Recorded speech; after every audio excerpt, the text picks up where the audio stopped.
How to access the dark web. Browsing dark web using Tor Browser. Warning: the dark web is a dangerous place. We highly urge users to exercise caution when experimenting in this area. All content published here is for educational purposes only. 1. Download and install the Tor browser. Today, it is one of the few ways to access .onion websites, which are located on the dark web. Tor is a variant of the popular Firefox web browser, modified to allow users to browse the web anonymously. 2. Consider using a VPN service. Virtual private networks, VPNs, are services that offer secure servers that allow private access to the web.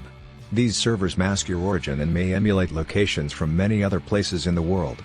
Data that passes through VPN tunnels is also encrypted. Although Tor masks your identity, it does not hide your location. 3. Sign up for a secure email address, using Proton Mail or Tor Box. 4. Begin your visit to the dark web.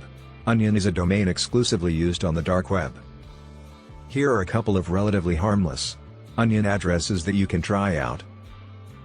DuckDuckGo. 5.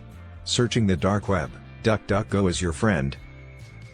Please subscribe to our channel. Thanks for your support.